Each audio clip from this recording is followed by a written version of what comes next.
Insights with Mark Haan.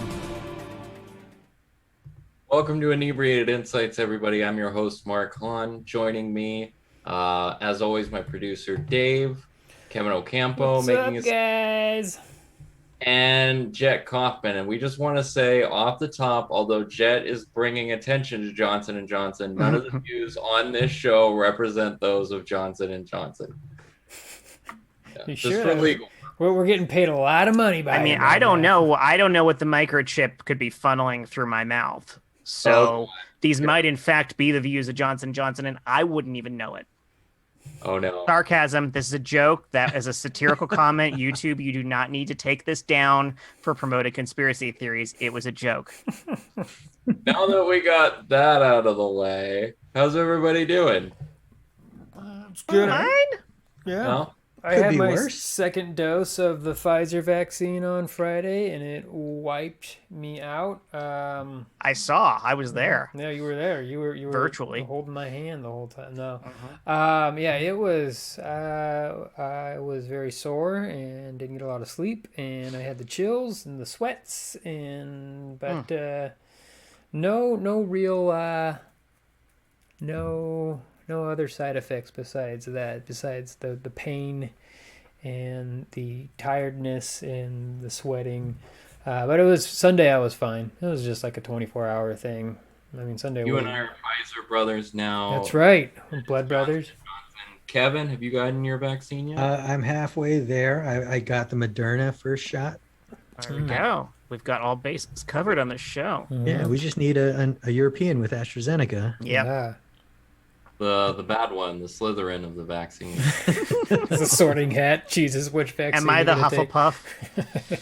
You are the Hufflepuff. This wasn't originally my thought. It was someone else on Twitter. I don't remember. But you were Hufflepuff, Moderna was Gryffindor, and then Pfizer was Ravenclaw. Yeah, it sounds. I think it's pretty accurate. Yeah. But they're all transphobic, so we're just gonna not remember that. So yeah. Everything. Yeah, very problematic. Way to Dave, turn this. what should our drinking word be? Oh God, we never established that. Let's see here. The shit that Could be vaccine. vaccine, Of course, one of these vaccine or questions might nail vaccinate. that. Yeah, sure. Any reference to vaccination, we'll drink on. So we're Wonderful. about 4 drinks in right now. All right. Let's get into it then. Chug. Okay.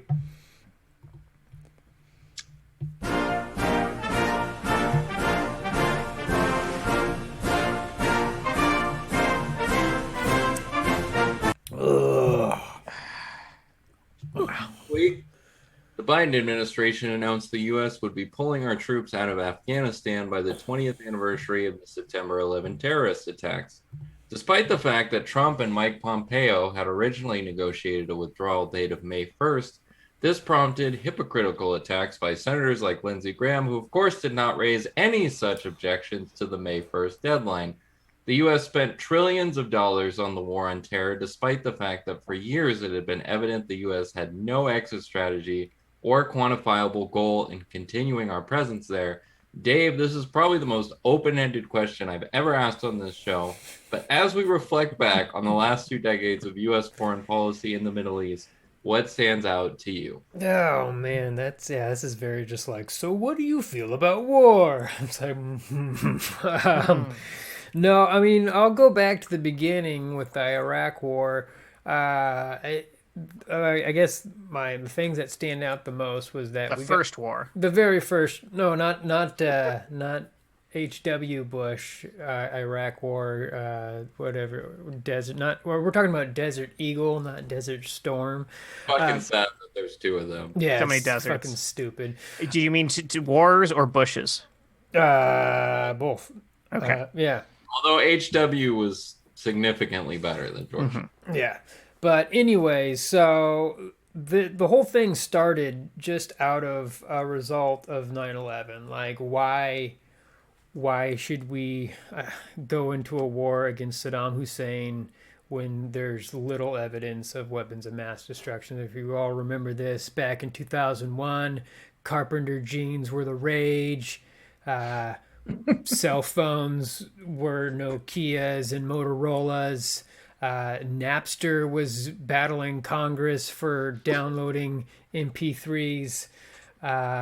It was cool to rip DVDs onto your computer. So cool. But anyways, so I feel like he needed to go into this war to just respond to 9/11, and I don't feel that he had any type of exit strategy. And I was thinking about this earlier today, like what would have happened if we never went to war in Afghanistan or Iraq? Like, I'm sure Saddam Hussein would continue just to not do much, but just be a huge pain in our ass.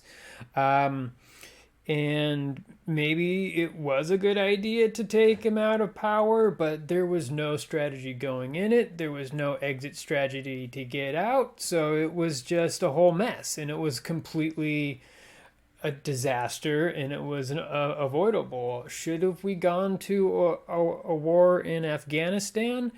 I feel that we should have had a more strategic kind of approach to it, like what we did to take out Osama bin Laden, just special force ops going in and just hit select targets. Much of what Obama did on the war of terror throughout the Middle East of Yemen and the ISIS region and all those places where it was just drone strikes, special forces going, and a lot of shit that we never heard about just because it was all top secret ops. And so that's what I feel like we should have done instead of just sending a bunch of troops to Afghanistan where they just sit around for the majority of time and just get, it was a huge fucking disaster. So I do think it is a good thing that he's pulling out troops. I do feel that that Republicans are being hypocrites as always when Republicans in president, they're like, we're going to take all the troops out. They're like, yay! And then when Biden wants to do it, they're like, bad idea. And so, I mean, they just want to do the opposite of whatever any Democrat wants because they don't have any actual real strategy besides just opposing Democrats. So those are the things that stand out to me. What about you? What stands out to me in thinking back on it is like how outrageously pro-war our country was for like 5 years after 9/11. Everybody was on board with going to Afghanistan. And then in Iraq, most of Congress, although there were some Democrats and a small number of Republicans opposed, most of Congress and most of the country was super down to go into war in Iraq. Because we needed some type of retaliation. Like, how dare you kill 3,000 people? Despite the fact that there was no connection whatsoever between the two. But it was this general feeling of rah, rah, we have to fight back. We have to fight back. And they're also brownish. Yeah. Great. Which also created a huge just racist view of Muslims. Like I'm trying to remember back in the 90s, like if there was a huge amount of racism Islamophobia I think was always there, absolutely, but not to the degree that it was exacerbated by 9/11 and then the reactions to 9/11. I mean, I definitely think it was this ongoing thing. I can think of all kinds of slurs from childhood that I could hear, and of course, not to mention the fact that it was standardized that, Middle Eastern people in general were the villains in every movie, and they were the terrorists in every movie already. So we already had a general distrust in society. But absolutely, this just emboldened people to decide that they were the unequivocal, clear, evil symbol of the world. And so Iraq, Taliban, close enough, whatever. Let's go. Let's turn some sand into glass. See, I was watching a while ago. Oh God, what the fuck is that movie called? I mean, it could be anything from the 80s and 90s. With fucking James Van Der Beek, with Varsity Blues. Sorry, I was watching Varsity Blues, and the Just child went a whole on different there, direction. he had his little brother. James Van Der Beek's little brother in the movie, he had his whole phase where he would go through all these different religions, and when he hit the Muslim religion, I mean, he portrayed it as the kind of Black Panther, as Oh, the mhm. yeah, and it was just I don't know. I feel like if that was now, our view of Muslim religion was more towards that.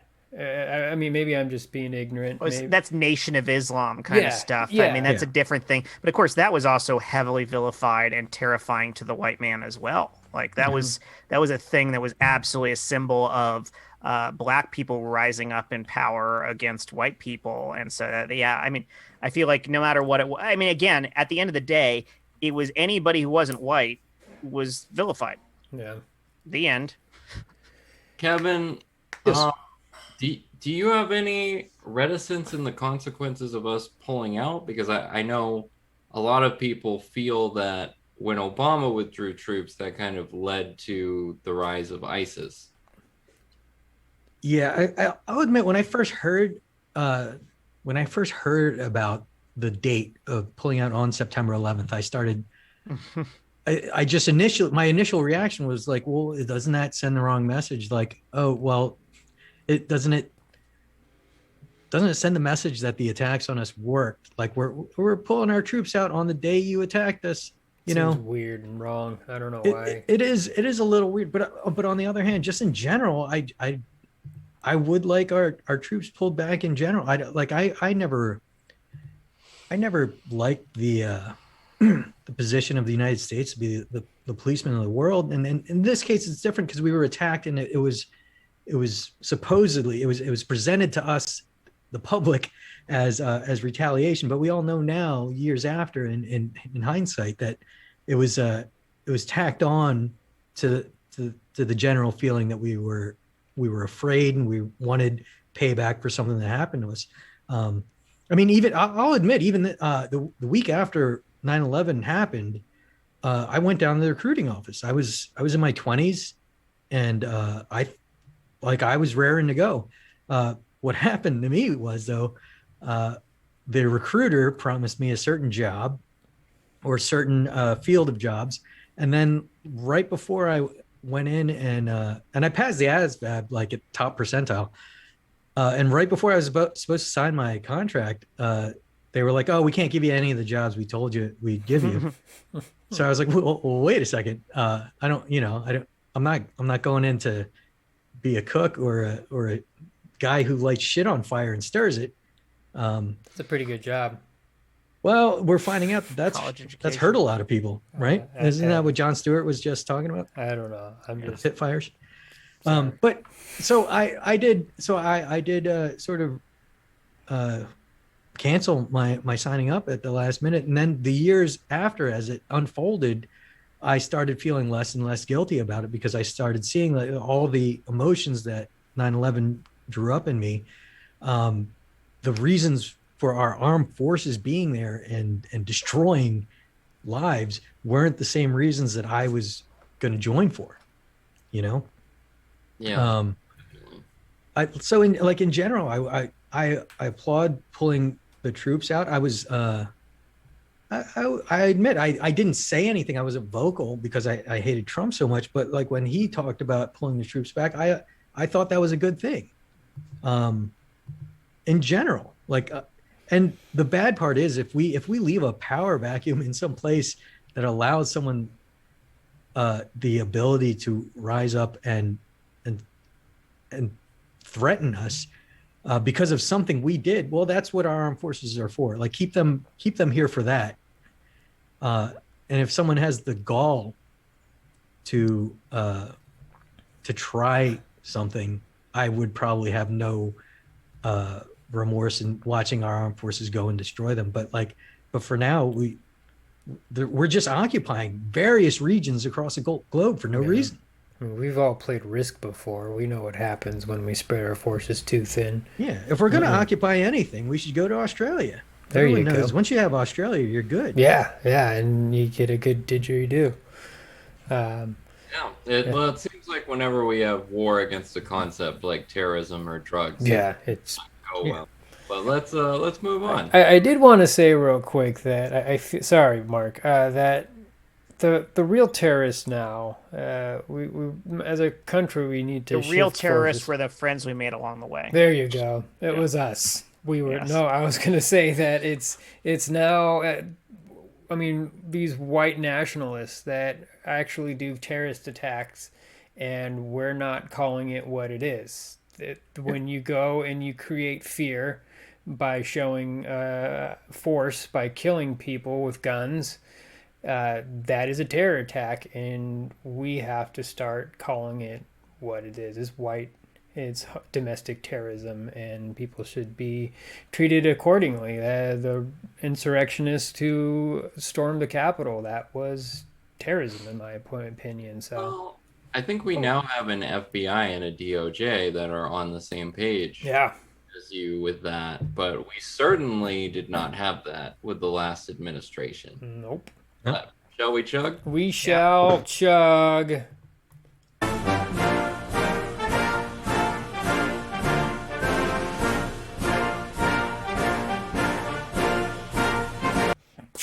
Oh, On Wednesday, yesterday, a group of Democratic lawmakers, including Senator Ed Markey and House Judiciary Committee Chairman, sorry, the beer's hitting me already, Jerry Nadler, introduced a bill that would add 4 seats to the Supreme Court in response to Republican court packing efforts in recent years.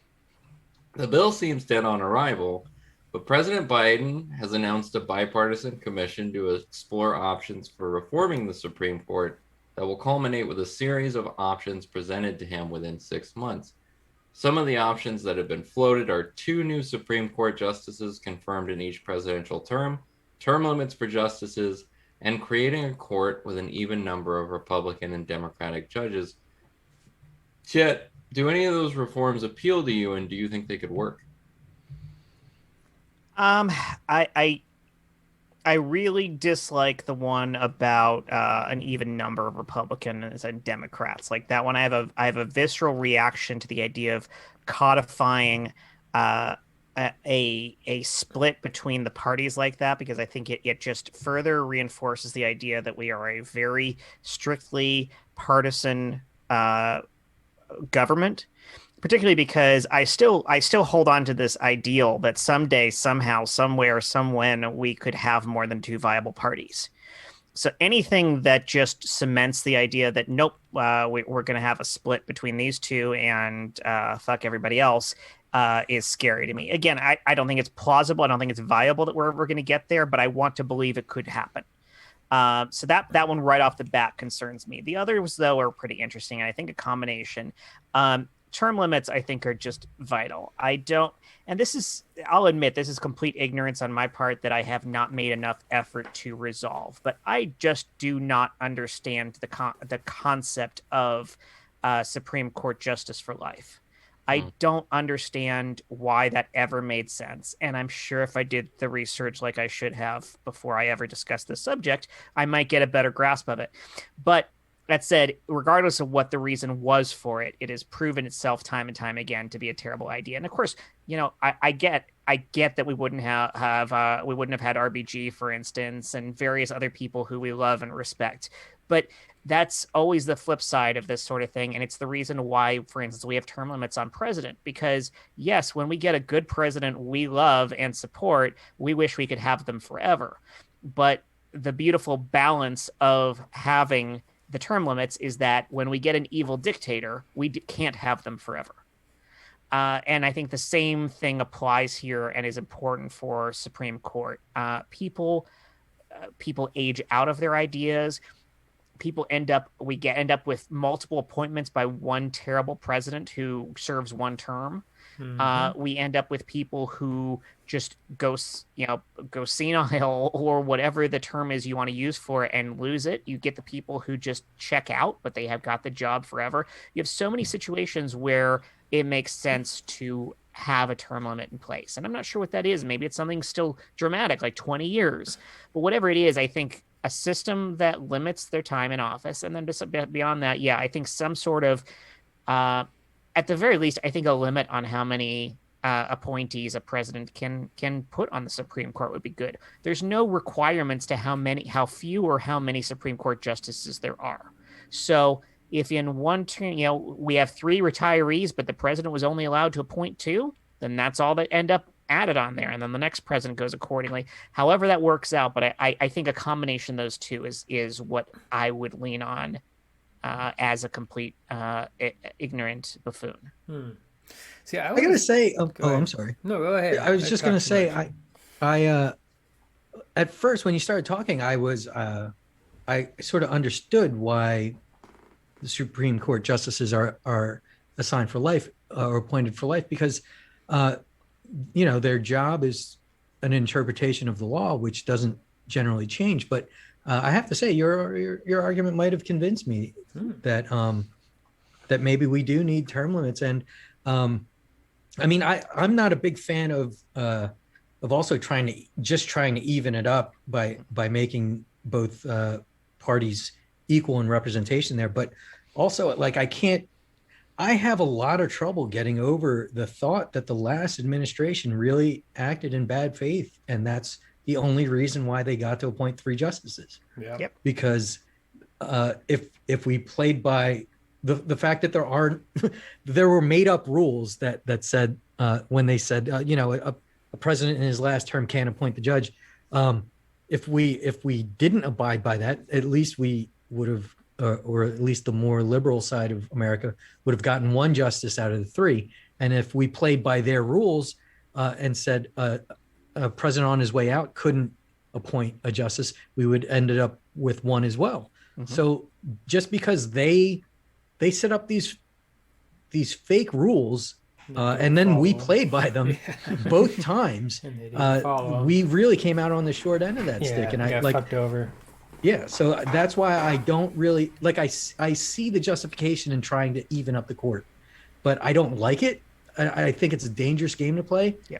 But also, we were on the short end of very bad faith actions. Yeah, I think super reform. I'm in favor of trying out a lot of these ideas. I'm perfectly okay with 13 justices.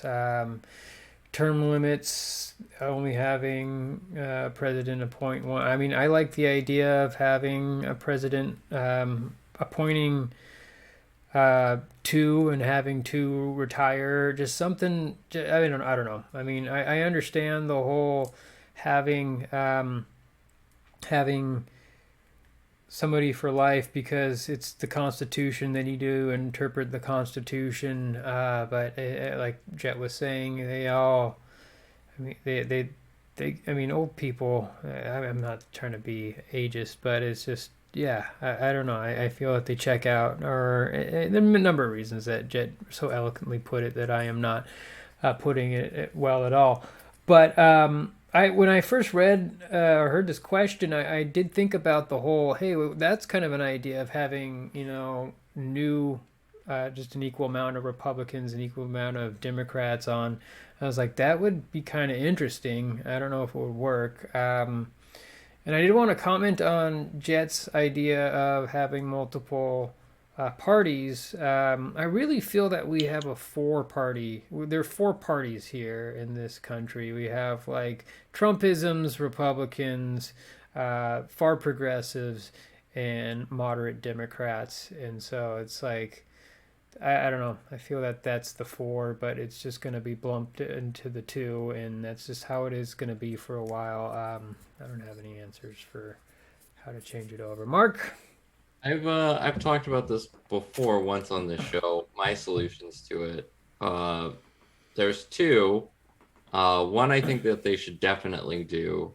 2, it would be pretty bold and badass. But the first one is just a 10-year term limit. That's it.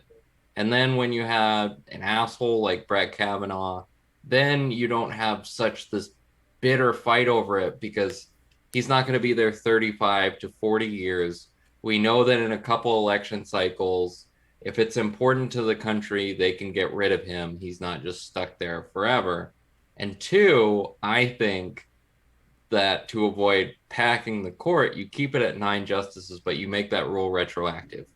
And so it's Roberts, Alito, Thomas, and Breyer are immediately gone, and you get to replace them.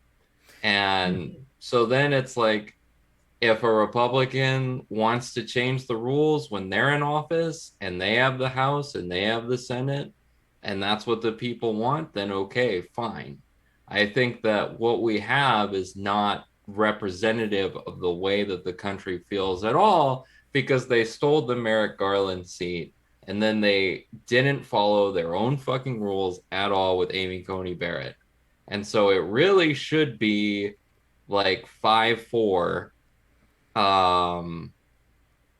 And we should also mention that if we didn't have the fucking electoral college, Hillary Clinton would have gotten to appoint Merrick Garland, and then she would have gotten to replace Justice Kennedy's seat, and then she would have gotten to replace RBG's seat. So the whole thing is bullshit, and we should find a way to rebalance the court, however that may be. So Justice Kennedy, like I feel like Trump like blackmailed him into leaving. Absolutely, and we still don't know why. He just like he did something to get him off, and like just disappeared. No one did a thing about it. Have you guys seen the video of Trump walking with Justice Kennedy? Is they announced the retirement, and then they're walking and they're talking, and suddenly Trump says something, and Kennedy stops in his tracks, looks shocked, puts his hand up, like, what are you talking about? And then Trump shrugs and like tries to play it off, and I'm like, I need to know what was said. Yeah. Like when that was announced, I'm like, why aren't we looking into this? Like, he totally just had some dirt on him and was like, we're gonna go, like, I'm gonna expose this shit, and like, and then nothing. Like, nobody said anything, and then we had who was the justice that he appointed for Kennedy? Kavanaugh. It was that. Yeah, it was Kavanaugh. And Kavanaugh had this judicial view that like the executive's power was absolute, and that was what Trump wanted. Me and Squee, we went and boofed. We did the devil try. I like beer.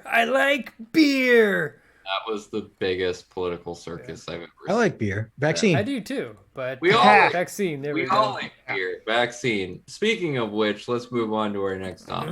Yummy. That's a good one.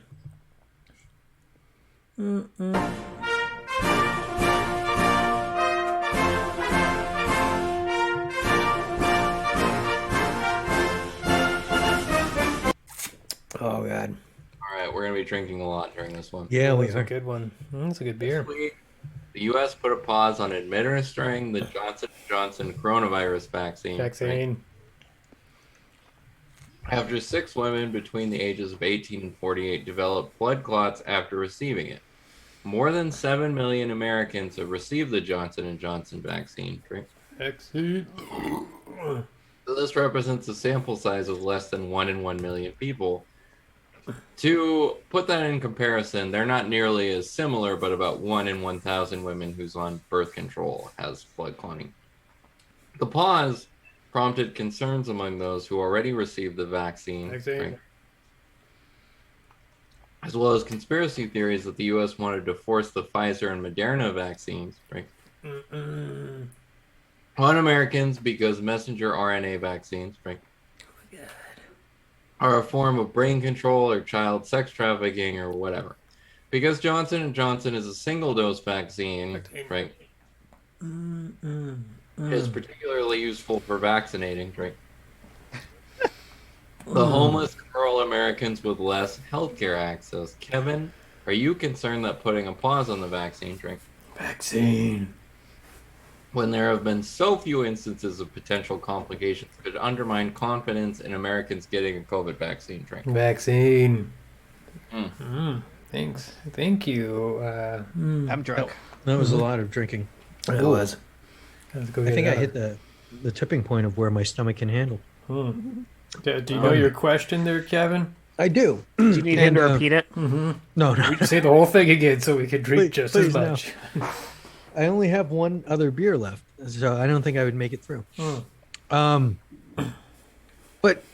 going back to the question, yes, you mentioned 1 in 1,000 women on birth control experience blood clots. I think that's the biggest. I think that's the biggest statistic that, for me, makes.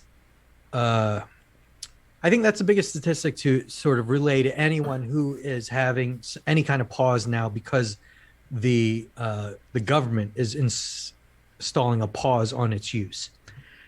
the government will install a pause on its use because this is all new, and think new information is coming out, and they just want to make sure it is okay. All the evidence shows that it may be okay, but they just want to finish their study. I'm also speaking from a place where I've gotten a different vaccine. So if I had the Johnson & Johnson vaccine, I don't. Let's do. I don't know if I would be more anxious or not, because this entire pandemic has driven my anxiety through the roof. I've had anxiety about absolutely everything and anything. So I don't know if I had gotten the Johnson & Johnson vehicle, if it would Vaccine. made me any more or less worried.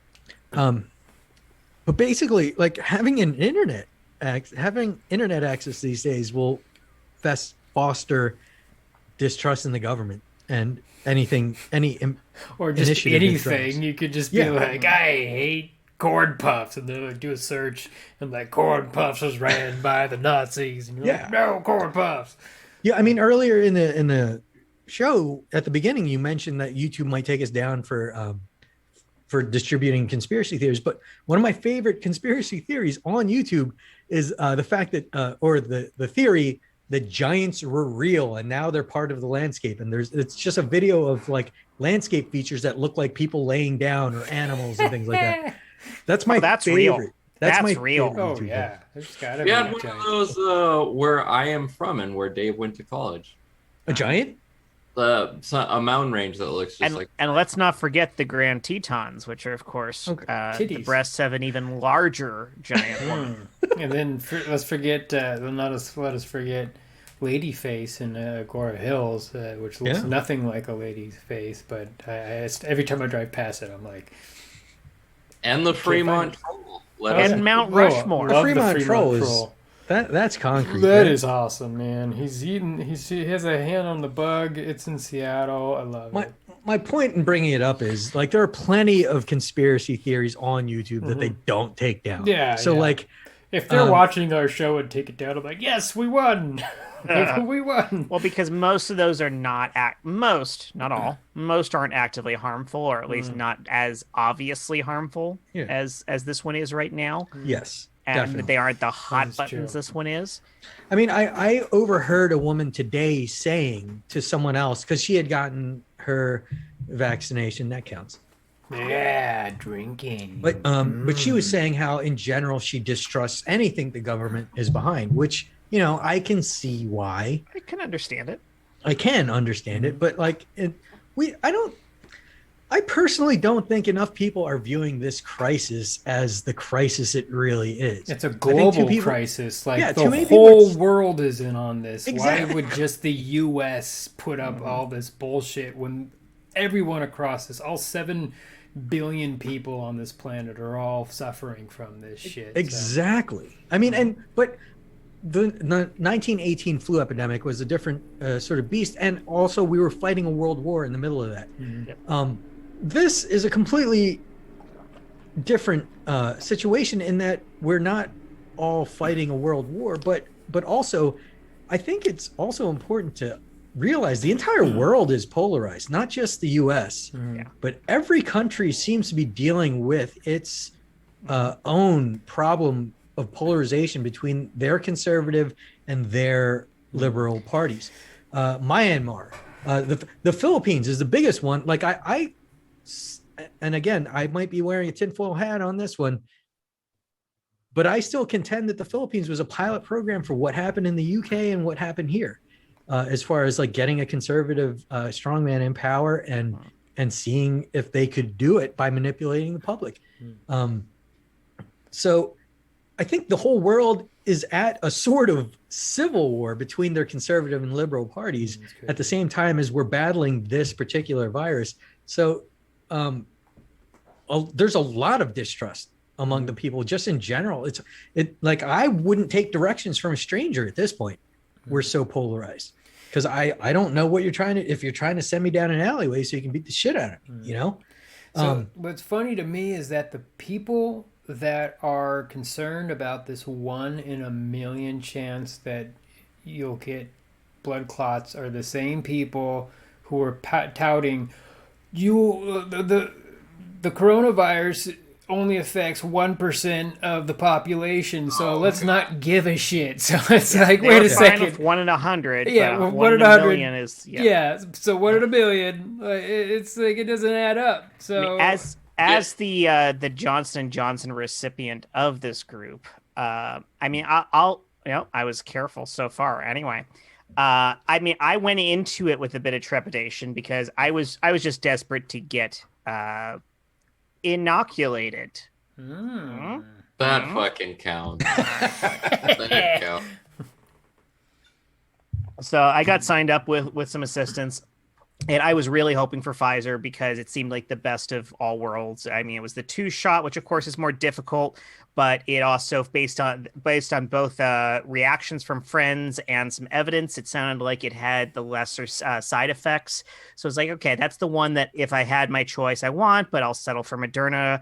And if I have to do Johnson & Johnson, so be it. And what I could get was Johnson & Johnson at that point. And at that point, I was like, fuck it. It's 74% effective at preventing the virus itself, and it's still 100% at protecting against hospitalization and death. So that's really the priority. I have to accept that's the priority. So fucking be it. And so that's what I got, and it was fine.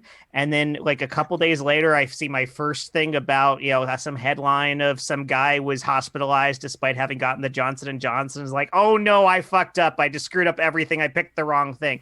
And it's not true. You can find a headline about anything. Plus, I didn't dig into that, but odds are it's one of those things where sure he got hospitalized like 2 days after he got the shot or something like that. There's always these extenuating circumstances, and then in this case, it's so far it's 6 in 6.8 million. Now that number may change, and there may be other factors, and of course this is very early in it, and we may see it rise. That there may be others we missed, and so on. But even as the numbers increase, it's probably going to be small. I think the biggest question, because I'm seeing both sides of this. I'm seeing people going, they need to shut it down immediately. I'm seeing people saying it's ridiculous that they shut it down so quickly. It's going to shake everybody's faith in it. But this is how the system is supposed to work. And for all the people with the massive, massive vaccine hesitancy, this should demonstrate how our system is safe and why we can trust our system for the most part. Is we got 6 out of nearly 7 million and we shut it down to figure out what was going on. That's how overcautious we are with this entire program. And that's good. It sucks also. It creates all these problems, but basically we pretty much had 2 choices here. We could do this and get people freaking out and going, see, I knew I shouldn't have trusted it. Or we could go the other route where we bury it, ignore it. And there's 2 problems with that. One is once it eventually comes out, they're like, they hit it. We couldn't trust them. We knew we couldn't trust them. They hid the truth from us. And the other is, the big one, as has been discussed, is the treatment for these types of clots is counterintuitive. You're not supposed to use heparin on it, which is the normal way you would treat clots. In this case, this specific type of clot, that actually makes things worse. And so if they just kind of went, let's not make a big thing about this, we don't know yet, a lot of people could potentially die if they get these symptoms, and it is common because the doctors don't know how to treat this specific one. They just treat it like a normal clot. Treat it so with Viagra. Being open and honest about this, as much as it sucks and as much as it shakes people, is the entire point. Sometimes being open and honest hurts, but it hurts less than the alternative, or it could hurt less than the alternative, and that's the gamble. Open transparency is pretty much always preferable as far as I'm concerned. What you just mentioned earlier, I think, is the biggest thing, is that the media coverage of this is so sensationalist. Mm-hmm. And they want to focus on the one fucking person that got sick and hospitalized after they got Johnson & Johnson. And it was like 2 days later, so they hadn't built up immunity. And it's really all gloom and doom, and it's all driven by clicks. He wasn't fully inoculated. He just was. I'm not sure if that's confirmed, but that was my suspicion. I don't know if Mark read more about it, but that's been the case with most of these stories of like they got vaccines and then they got sick. It's like, well, you find out they got sick like 1 or 2 days after they got it. They might have already been infected. Yeah. They hadn't gotten the vaccine weeks ago. Yeah. And then had it. Yeah, that's the other thing that bothers me about the public view of this is that everyone is forgetting about the big picture. Well, one detail is everyone seems to be forgetting about the particular quirk of this virus is it has a 2-week incubation period. Mm. Most of the sicknesses we get are like, a couple days or something. So that's why you're sick so often. But like this has a wide window. Mm-hmm. So the people who got sick 2-3 days after they were inoculated most likely were already infected when they went in to get inoculated. Yeah. So, and there's so much science that gets lost in this. Especially we don't believe in science. We believe in stuff that we think of off the internet. That is the problem, right? Like the same person I overheard today with this distrust of the government over vaccines.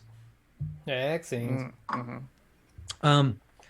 Was saying that they were like, they were joking around and saying, in 6-7 years you're going to see a commercial on TV saying like, did you get the so-and-so vaccine and you may be entitled to a settlement.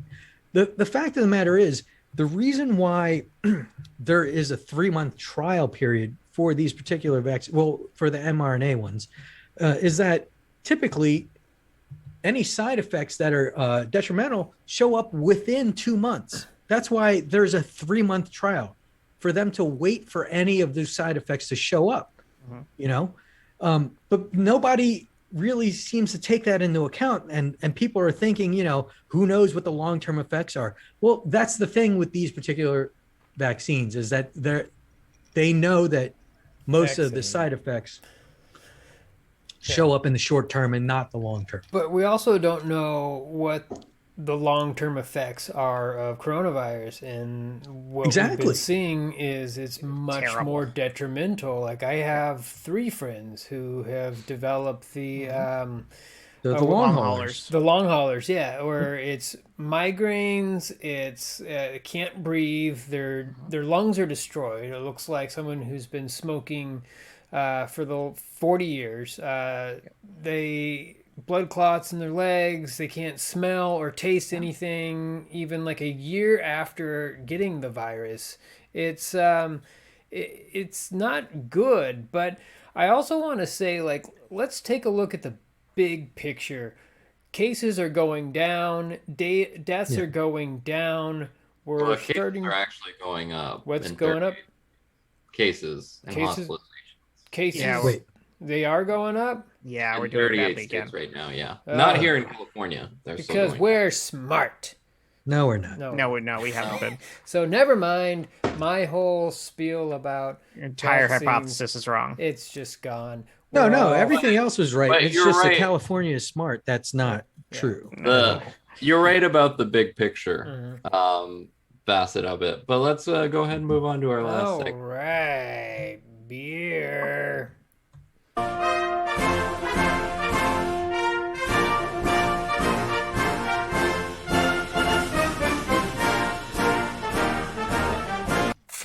Okay. Every week we do a section called Who Should Fuck Off, where we rant about a person who is awful. I'm going to go in the order that my gallery is on. So, Jett, you go first. Who should fuck off? I've had a bad week. Can I just say, everyone? Can I just I like my wife. She's still good. What about your you guys kids? are pretty much all right. My kids they're fine. Everybody else, I don't know. I'm actually gonna turn it on its head ever so slightly in a really warped way, and I'm gonna say for the first time, like maybe in history, Pat Robertson can fuck on today. Yes. He had a really fucking weird segment on his show today where he really called out that cop for how absurd it is that she could Kim confuse Potter. a gun with a taser. He demonstrated on the air with an actual a reproduction of a gun and a physical taser how they're nothing alike and how there's no way you can confuse the two of them. And then he specifically called out how incredibly bad Derek Chauvin is and how much he's destroyed the country with what he's done and what he did. And he used several other examples and how the police in general are in trouble and doing awful things and need to be reeled in and improved upon. And he had some slightly off versions of it. Like he feels like the cops are underpaid. And that's the problem, is that there aren't a high enough caliber of people in the force, which may or may not be true, but there's other factors there. But like, it was the craziest, strangest thing to see him go on this tirade. And he made it clear, like, he's not anti-cop. He's very much not, but clearly there are some serious things wrong. And he very much was on, like, for one of the first times I've ever seen him ever, on the right side of things. So I'm going to flip this on its head and say, fuck on Pat Robertson. Oh, fuck on. I was just like, wait, where are you going with this? Why should he fuck off? Those are all good things. Pat Robertson fucks. We all know he gets down. So Kevin, who should fuck off this week? It's crazy because like, I'm just going to be tagging on the Jets tirade. And like I just said, cops, bad cops can fuck right off. And the fact is, I believe there are good cops, but since they're not policing their own, they can fuck off too until they start policing their own. Yeah. I do believe there are plenty of good cops. Unfortunately, I don't believe that they're the majority. And I don't know if it's a race thing or not, but I have to say the majority of encounters I've had with police, the amount that have been good cops, at least to me in my dynamic relationship with them, the good cops have been in the minority, in the severe minority. I would say in, fewer than 10%. I've had a cop pull me over and tell me legitimately to my face that he's taking pleasure in the act of writing me a ticket for no reason. Like, I'm just getting a traffic ticket. There's no reason for that. I've heard cops by the metro station see me coming out of the train and say to their partners, get a load of this guy. I don't know why. Wow. I'm just walking, minding my own business. I have white friends who've been stopped by the New York Transit Police, smoking a joint on the platform, and them taking their joint, throwing it into the tracks and saying, hey, don't be stupid. If that were me, I would have spent a night in jail. Yeah. I don't understand where the divide exactly is. I'm sure there are good cops. I am positive there are. Unfortunately, they're losing this battle. They need to do something to get the bad cops out of their ranks. So until I at least start to see an active population of good cops doing what they're supposed to do and be the heroes that we would like them to be, they can fuck right off, the whole lot of them. Yeah. Absolutely. Dave, who's yours this week? Man, Jets and Kevin's, like, mine's the same, but theirs were much more powerful. I was just gonna say the black. No, sorry, I apologize. I'm reading something here and I read it wrong. The Windsor Police Chief Rodney D. Riddle, he's the police chief of the police department that pulled over the Black Army lieutenant, and that police department pepper sprayed him while his hands were out of the window while he was in uniform. That guy said that my guys miss opportunities to verbally de-escalate, and he said that he does not believe that they should owe that man an apology, when that's a bunch of fucking bullshit. Like, I don't know, if I was in the military, I would invite all of those cops onto my base, and I would police escort them out to a bunker and just beat the shit out of them and say, like, look, you're in my fucking jurisdiction now, we can do whatever the fuck you want. And you want to be pepper sprayed? This is how you treat my officers, like this? Go fuck off. But I I feel bad. I feel real bad. And it sucks that white privilege is a real thing, and it sucks that force police officers treat other people differently.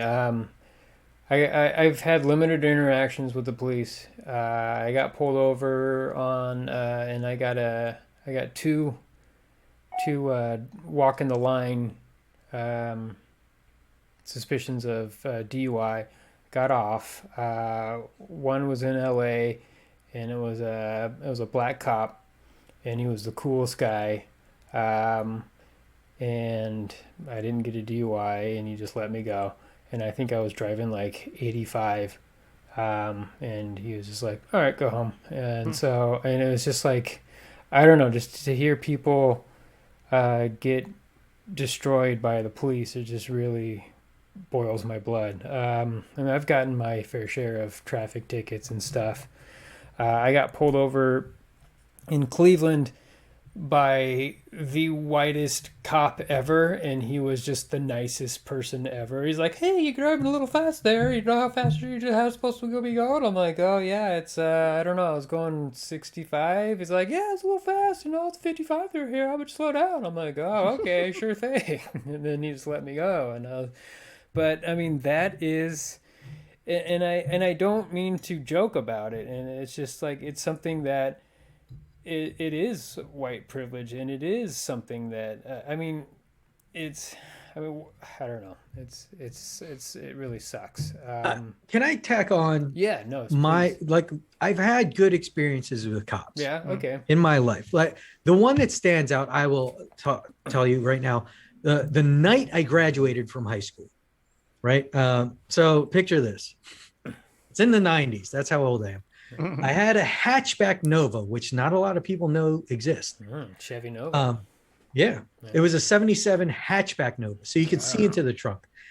I had a full case of beer in the back, and I was with my best friend, and we parked at a park to drink our beers and celebrate the fact that we graduated high school. Obviously, a cop's going to come by and investigate because we're not supposed to be in the park. He looks in the trunk. He says to me, "Whose beers are those?" And being a stupid 17-year-old, me and my friend are like, "Oh, those are our friends. We are just keeping them there for her." You know, just holding them. Yeah. And he says to us, "You guys in high school?" And my stupid ass says, "Just graduated today, officer," with a big smile on my face. So he obviously knows we're drinking because we graduated. And so he opens the trunk. We're thinking he took our beers and he took all, and he lets us go. We're thinking he took our beers and lets us go. So we're like, "Oh, okay, it's a wash." But then we turn around and look, and the beers are still there. He left us with the beers. You put more beer in. That would be great. I wish I could say it. But like, the guy obviously and some understood. Coke. Yes. Yeah. He dropped some Coke in there. The guy obviously understood. We were graduating high school. We were celebrating. We weren't hurting anybody.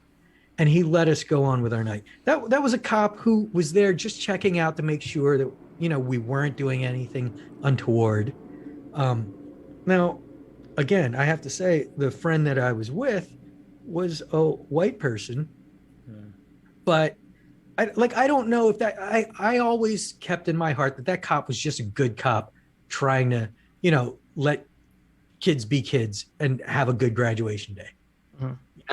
Mine is also about the police, so we're all going to be on the same page. Yeah. I'm sorry. Let's get It's more people who don't offer solutions to problems. Let me explain. Because I posted about Dante Wright, and on the caption I wrote, "End qualified immunity and defund the police." And one of my fucking friends, not really, I haven't talked to this person in years. They're from Linden, Washington. Boo. I don't even follow them on IG. They sent me a message request that said, "You're kidding, right?"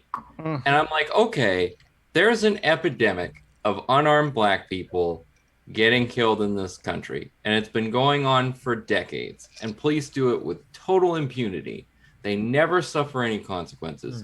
So my solution to that is to end qualified immunity so it's easier to prosecute bad cops and to reimagine our police force and to reallocate money so that we have more money for mental health services and less money for violent crimes. And because only 5% of crime is violent crime. So that way we can solve this problem and we can start to root it out. That's my solution. That's what defund the police means. Yeah, they don't have anything. And my guess is they don't have anything because they don't care, because they don't think it's a problem. So then just say I'm a fucking racist. Well, what they say is that as police officers, they need to make sure that they can protect themselves. And so I have a coworker who's like a volunteer police officer, and he doesn't look like it. Like he's just this nice guy. But he has the view of a police officer is like, we need to protect ourselves from people harming us as a threat. And so that's why all this police brutality exists. Like, so he was watching a video about the Derek Chauvin trial, and I was like, hey, what you doing? He's like, oh, I'm watching the George Floyd trial. I'm just like, what? I didn't even, I just like, I wanted just to walk away. I was like, George Floyd's not on trial. He's dead. He's dead. Like, he fucking got shot and murdered. There's no other fucking court case where the victim is on trial. Like, that's insane. Fucking Chauvin murdered him, and we all watched it. We see this all the time with every issue, gun control too. What Democrats are proposing is woefully inadequate. In my mind, it's like universal background checks and maybe banning some of the assault weapons. That would save some lives, but it's still bullshit. Yeah. But Republicans are like, no. And it's like, well, what's your solution? Because if more guns made us safer, then we'd be the safest country in the world. Also, I'm going to close on this. Today, France outlawed having sex with children under the age of 15. What the fuck, France? Get it together. Where have you been? Fuck you, France. You fuck off. So people from Linden who message me can fuck off. And France, get your shit together and fuck off. And that's our show. Thank you so much, Dave, Kevin, Jett. It's been a pleasure. Thanks, guys. Have a great night, everybody. All right, here we go. My highball's empty.